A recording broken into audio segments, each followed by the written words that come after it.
सुना एमटा take limited. अब देखिए यहाँ पर आपके सामने 6746 का प्राइस, लोअर सर्किट, ये चीजें ना खत्म नहीं हो रही है। ये स्टॉक है बी सेगमेंट से अभी निकल नहीं पा रहा। Hi, this is Dev and watching Traders diary.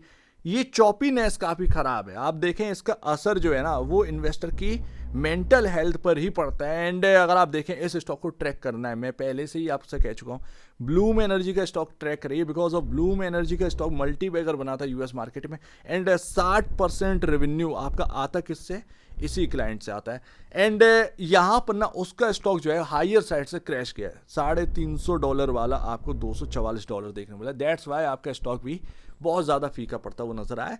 And काफ़ी इंपॉर्टेंट बात, 28 जुलाई, ये काफ़ी इंपॉर्टेंट डेट है एमटा टेक के इन्वेस्टर्स के लिए। क्यों? क्योंकि आपका ब्लूम एनर्जी का जो क्वार्टरली नंबर्स है वो आने वाले हैं।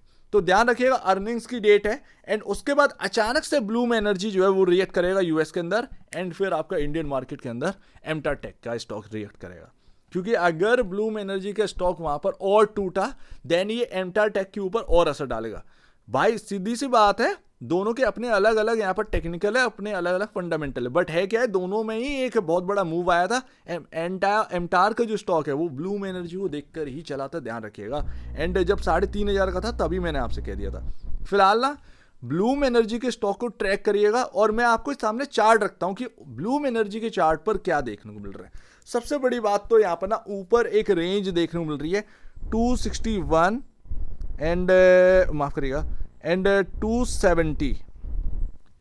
ये जो रेंज है ये यहाँ पर ना काफ़ी ऐसी रेंज है, मतलब आए और आपको जो है तोड़कर नीचे फेंक दिया गया। अच्छा, 270 अगर निकला तो उसके ऊपर भी एक रेजिस्टेंस है, मूविंग एवरेज। आपका मूविंग एवरेज क्या है? 280 पर, 280 पर। सो दैट ये ना आप थोड़ा सा ध्यान रखो, ब्लूम एनर्जी के स्टॉक थोड़ा सा वीक ही देखने को मिल रहा है। बट है क्या है कि 231 पर आपका बहुत इंपॉर्टेंट लेवल था जहां पर ये स्टॉक जो है सपोर्ट लिया। वही 230 पर आपका जो ये बैगनी लाइन सी देखने को मिल रही है, ये निकल रही है। देखिए ये आपका 230 पर है। तो अभी ना 230 और 231 काफी इंपॉर्टेंट हो जाते हैं, माफ करिएगा, यहां पर काफी इंपॉर्टेंट हो जाते हैं। अगर यहां से घूमा एंड हायर साइड गया तो देखना ये होगा कि 261 270 टूटता है नहीं। जैसा एमटार के अंदर मूव चल रहा है ना, 5% अभी एकदम से ऊपर, 10% एकदम से ऊपर, फिर एकदम से नीचे आ जाना, यही ब्लूम एनर्जी के अंदर भी चल रहा था। कहीं 5% ऊपर हो जाता, कहीं 8% ऊपर हो जाता, नेक्स्ट डे पता चला 10% टूट गया। सो दैट ऐसे मूव आपके सामने कैंडलस्टिक चार्ट है, आप देख सकते हैं। आगे बढ़ने से पहले काफी इंपॉर्टेंट बात, डेली न्यूज एंड अपडेट्स के लिए यहाँ पर आपके सामने डिस्क्रिप्शन बॉक्स के अंदर लिंक डला हुआ है, एंड आप उसको सब्सक्राइब कर सकते हैं उस लिंक को क्लिक करके, सो दैट आपको परफेक्टली न्यूज जो है वो मिलती रहेंगी डेली बेसिस पर।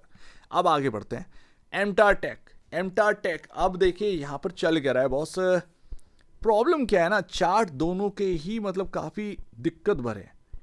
ये भी कंसोलिडेट ही कर रहा है। सबसे इंपॉर्टेंट लेवल क्या है? 6689।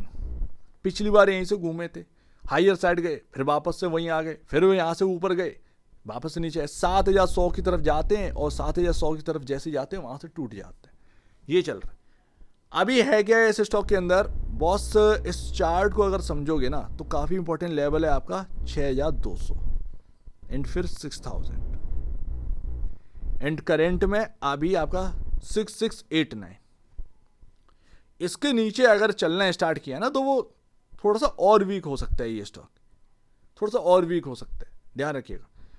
लेट्स सी आगे क्या होता है। बट 6200 जब तक नहीं टूट जाएंगे ना तब तक आप इसको वीक चार्ट मत कहिएगा, क्योंकि 6000 के नीचे ही वो इंपॉर्टेंट जगह टूट जाएगी, बेस टूट जाएगा, एंड उसके नीचे चलते ही ये काफ़ी वीक कहीं ना कहीं स्टॉक हो सकता है, निगेटिव फिर हो सकता है। अब आप सबसे बड़ी बात होती क्या है कि स्टॉक जो है ना, ये दिक्कत तब आती है जब स्टॉक भरपूर चल गया हो, एकदम से वैल्यूएशन आपकी आसमान छू गई हो, बट अर्निंग्स इस तरीके से चल रही हो, एंड ऐसे में हो जाता है मिसमैच। आप कितना ही उसमें कह लीजिए कि मोनोपोली है, इसके जैसे दूसरी कंपनी नहीं है, कुछ भी कह लो, चाहे पहली बात कह लो चाहे दूसरी बात कह लो, लेकिन अर्निंग्स मैटर करती है, अर्निंग्स मैटर करती है।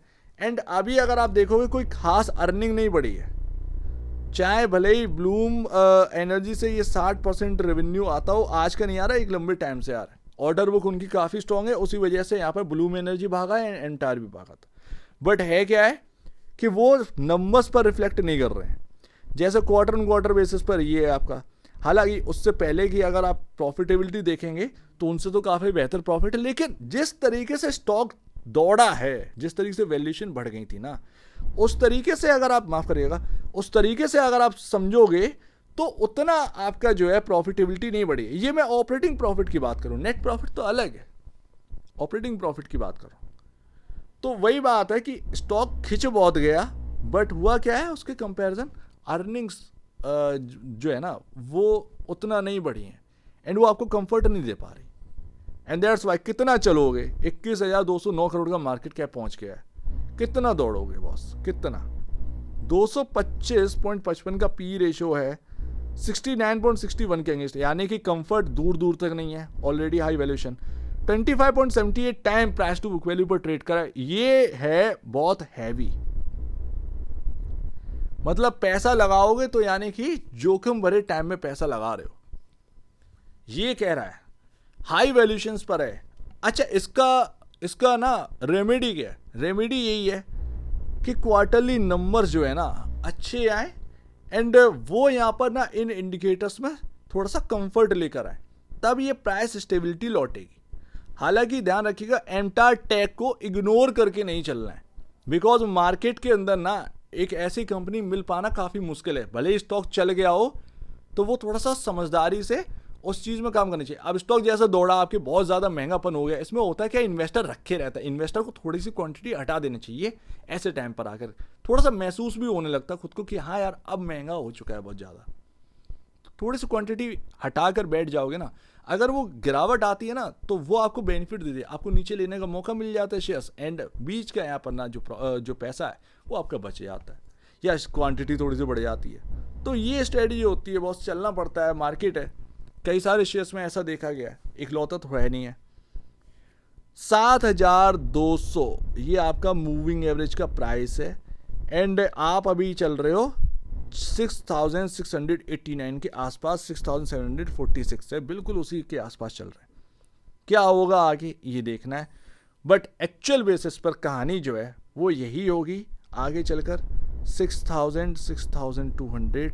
और जब मैं पिछली बारी बात करी थी तो मैंने बात करी थी आपसे 7,000 और 7,500 की, जब ये उस रेंज में था, याद है आपको? इस जगह पर एक दिन पहले बात करी थी 7,000, 7,500, एंड ये स्टॉक उसी रेंज से घूमा, एंड 7,100 से ये घूमकर 8,000 के आसपास गया। एमटार टेक ये करके दिखाया, ब्लूम एनर्जी 10% चला था, याद है मुझे वो दिन, एंड उसके बाद ब्लूम एनर्जी वापस से टूटे, एमटार टेक वापस से टूटे, ये हाल है। तो अभी जब तक 7,200 ये क्रॉस नहीं हो जाता तब तक आप ये समझिएगा ये स्टॉक में दिक्कत ही रहने वाली है, ये स्टॉक में दिक्कत ही रहने वाली है।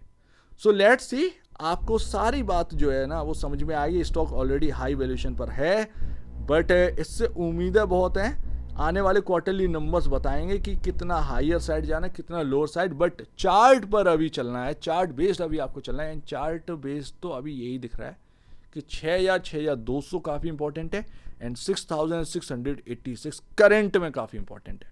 लेट्स सी यहाँ पर कहानी क्या बनती है, उसी हिसाब से आपको चलना पड़ेगा। एंड अभी ये बी सेगमेंट में है, तो यानी कि आप मान के चलिएगा ट्रेडर मोस्टली दूर है, ज़्यादा कोई एंटर कर नहीं रहा है, ज़्यादा कुछ काम आम हो नहीं रहा है।